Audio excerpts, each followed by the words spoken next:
നമ്മൾ ഈ കാണുന്ന കൗതുക വസ്തുക്കളോ നമ്മളുടെ കയ്യിലിരിക്കുന്ന ഉപ്പയോ ഉമ്മയോ അച്ഛനോ അമ്മയോ കൊണ്ടുവന്ന് തന്ന മൊബൈലുകളോ നമ്മളുടെ വീട്ടിലെ കമ്പ്യൂട്ടറിൽ സ്ഥാപിച്ച സ്ക്രീനുകളിൽ തെളിഞ്ഞു വരുന്ന ഡിസ്പ്ലേകളെക്കാളോ നമ്മളുടെ ഹൃദയത്തിൽ ഏറ്റവും കൂടുതൽ സ്നേഹം തോന്നുന്നതും തോന്നേണ്ടതും വല്ലദീന ആമനു അശദ്ദു ഹുബ്ബൻ ലില്ലാ, വിശ്വസിക്കുന്നവരാണ് നമ്മൾ. അള്ളാഹുവിൽ വിശ്വസിക്കുന്നു, അള്ളാഹുവിൻ്റെ മലക്കുകളിൽ വിശ്വസിക്കുന്നു, അള്ളാഹുവിൻ്റെ പ്രവാചകന്മാരിൽ വിശ്വസിക്കുന്നു, അള്ളാഹുവിൻ്റെ ഗ്രന്ഥത്തിൽ വിശ്വസിക്കുന്നു, അന്ത്യദിനത്തിൽ വിശ്വസിക്കുന്നു, നന്മ തിന്മകൾ അള്ളാഹുവിൽ നിന്നാണ് എന്ന് വിശ്വസിക്കുന്നവരാണ് നമ്മൾ. അങ്ങനെയല്ലേ നമ്മളുടെ വിശ്വാസം?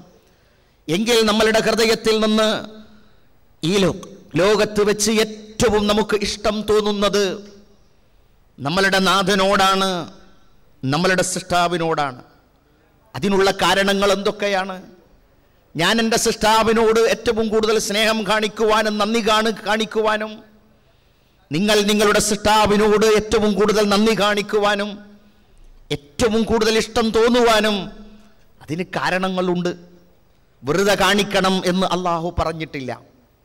ഇസ്ലാം ബുദ്ധിയുടെ മതമാണ്, അന്ധവിശ്വാസത്തിൻ്റെതല്ല. കണ്ണ് തുറന്നു വെച്ച്, കാത് തുറന്നു വെച്ച്, ഹൃദയം കൊണ്ട് ചിന്തിച്ച് നിങ്ങൾ സൃഷ്ടാവിനെ അറിയണം എന്നാണ്. നിങ്ങൾ ഒട്ടകത്തെ സൃഷ്ടിച്ചത് എങ്ങനെയാണെന്ന് നിങ്ങൾ നോക്കുന്നില്ലേ? ആകാശത്തെ എങ്ങനെയാണ് ഉയർത്തിവെച്ചതെന്ന് നിങ്ങൾ നോക്കുന്നില്ലേ?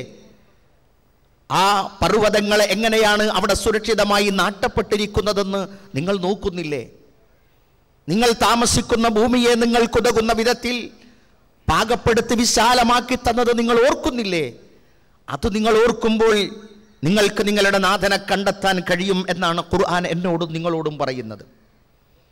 മനുഷ്യൻ അള്ളാഹു ചെയ്തു തന്ന ആ അനുഗ്രഹങ്ങൾ എന്തൊക്കെയാണ് എന്നോർത്തു നോക്കുക. ഞാനിവിടെ ഇല്ലായിരുന്നു, ഈ പ്രപഞ്ചത്തിൽ ഈ ഇരിക്കുന്ന നിങ്ങളും ഇല്ലായിരുന്നു.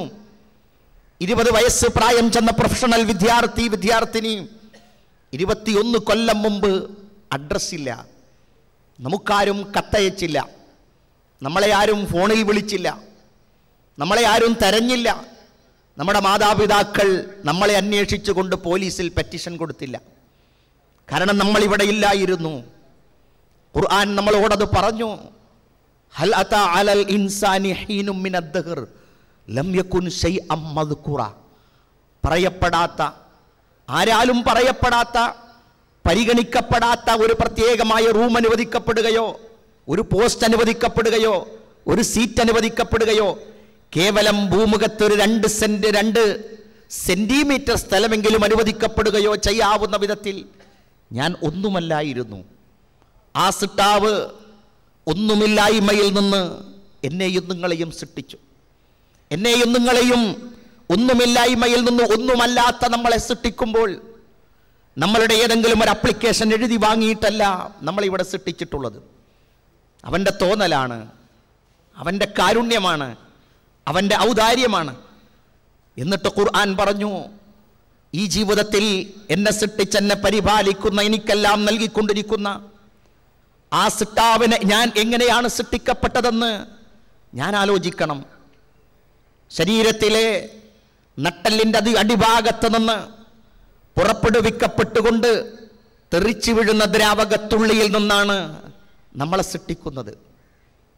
നോക്കൂ നിങ്ങൾ, 2-3 നൂറ്റാണ്ടുകൾ കഴിഞ്ഞ്, പരമ്പരകൾ കഴിഞ്ഞ്, അച്ഛൻ്റെയോ അമ്മയുടെയോ ഉപ്പയുടെയോ ഉമ്മയുടെയോ മുഖമില്ലാത്ത ഒരു കുഞ്ഞു വീട്ടിൽ പറക്കുമ്പോൾ അന്വേഷിക്കുകയാണ് ഈ മുഖം. നാട്ടുകാർക്കാർക്കെങ്കിലും പരിചയമുണ്ടോ? കൂട്ടത്തിലൊരാൾ പറയുന്നു, ഇവൻ്റെ അപ്പൂപ്പൻ്റെ അപ്പൂപ്പൻ ഇതേ മുഖമായിരുന്നു എന്ന്. മനുഷ്യ ശരീരത്തിലെ നട്ടെല്ലിൻ്റെ അടിഭാഗത്തുള്ള അറ്റത്ത് നിന്ന് ഉൽപ്പാദിപ്പിക്കപ്പെട്ട ഇന്ദ്രിയത്തുള്ളിയുടെ അതിലെ 1000 അംശങ്ങൾക്കിടയിൽ 300 വർഷങ്ങൾക്ക് മുമ്പ് കുടുംബത്തിൽ കഴിഞ്ഞുപോയ കുടുംബത്തിലൊരു കാരണവരുടെ മുഖമടക്കം ഉൾക്കൊള്ളുന്ന ജീനിനെ സംവിധാനിച്ച സൃഷ്ടാവേ, നിനക്കാകുന്നു സർവസ്തുതിയും. ഖുർആൻ അത് നമ്മളോട് പറഞ്ഞു. ഖുതലൽ ഇൻസാനു മാ അക്ഫറ, മനുഷ്യ അവനൊക്കെ മരിച്ചുപോയി കൂടെ, എന്താണ് അവൻ്റെ തലച്ചോറിന് പറ്റിയത്? മാ അക്ഫറ, എന്തുകൊണ്ടാണ് അവൻ നിഷേധിച്ച് തള്ളുന്നത് സിട്ടാവിനെ? നമ്മൾ നിഷേധിച്ചു തള്ളുന്നു എന്നല്ല. ആധുനികതയിൽ സിട്ടാവിനെ മറക്കുമ്പോഴാണ് ബുദ്ധിജീവിയാകുന്നത്. ബുദ്ധിജീവിയാണെന്നതിൻ്റെ അടയാളം അലക്ഷ്യമായി ആടിക്കളിക്കുന്ന ഒരു തോൾ സഞ്ചി തോളിൽ തൂക്കുമ്പോഴാണ്. ലക്ഷ്യമാണ് സിട്ടാവിലേക്ക് എത്തിക്കുന്നത്, ബുദ്ധിയാണ് സിട്ടാവിലേക്ക് എത്തിക്കുന്നത്. മിൻ അയ്യി ശൈഇൻ ഖലഖഹു മിൻ നുത്ഫത്തിൻ ഖലഖഹു ഫഖദ്ദറ സുമ്മ السبيل يسر ثم أماته فأقبر ثم إذا شاء أنشر. നോക്കൂ നിങ്ങൾ, ഖുർആൻ നമ്മളോട് പഠിപ്പിക്കുകയാണ്, മനുഷ്യ നീ നിന്റെ തലച്ചോറ് ഉപയോഗിക്കുന്നുവെങ്കിൽ അവൻ കൊല്ലപ്പെടുക തന്നെയാണ് നല്ലത്. നീ ഏതിൽ നിന്നാണ് നീ സൃഷ്ടിക്കപ്പെടുന്നതെന്ന് നീ ചിന്തിക്കുന്നില്ലേ? ഇന്ദ്രിയത്തുള്ളിയിൽ നിന്നായിരുന്നു നിന്നെ സൃഷ്ടിച്ചു, എന്നിട്ട് നിന്റേത് കണക്കാക്കപ്പെട്ടിരിക്കുന്നു എന്നാണ്. നമ്മളുടെ ജീവിതം സിട്ടാവ് കണക്കാക്കി.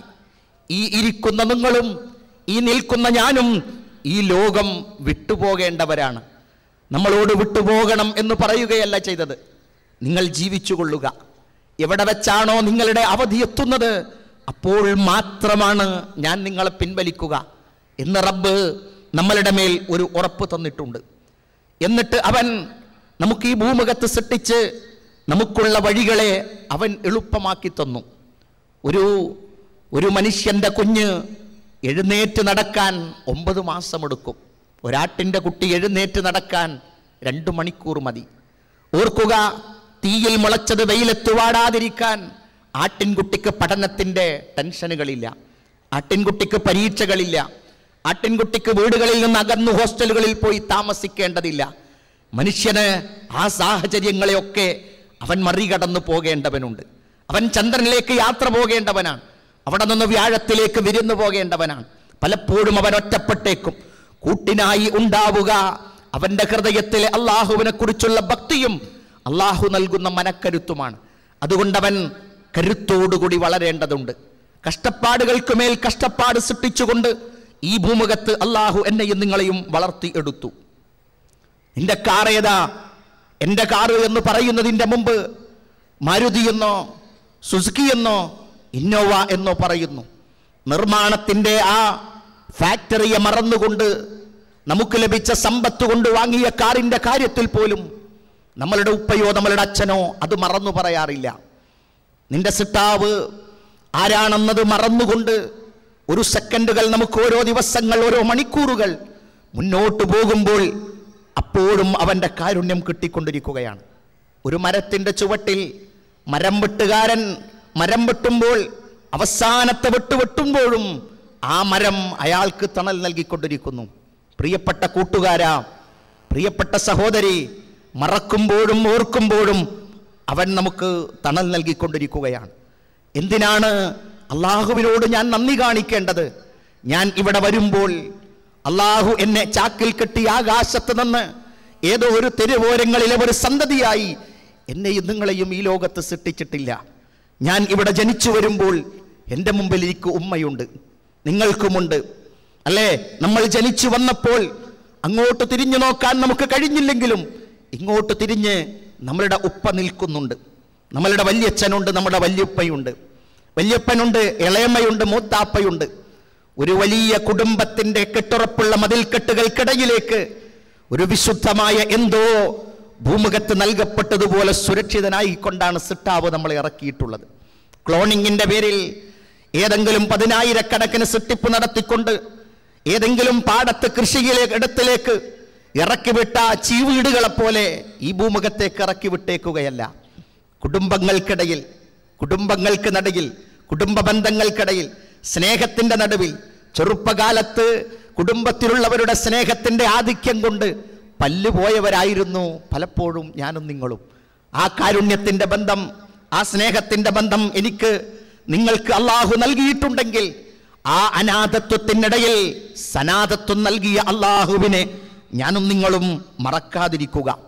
ഞാൻ ഇവിടെ വന്നപ്പോൾ, ഈ ലോകത്തേക്ക് ഞാനും നിങ്ങളും ജനിച്ചു വീണപ്പോൾ നമ്മളുടെ കണ്ണ് വാടകയ്ക്ക് എടുക്കേണ്ടി വന്നിട്ടില്ല, കണ്ണിന് വാടക കൊടുക്കേണ്ടി വന്നിട്ടില്ല. കണ്ണിന് വില കൊടുക്കേണ്ടി വന്നിട്ടില്ല.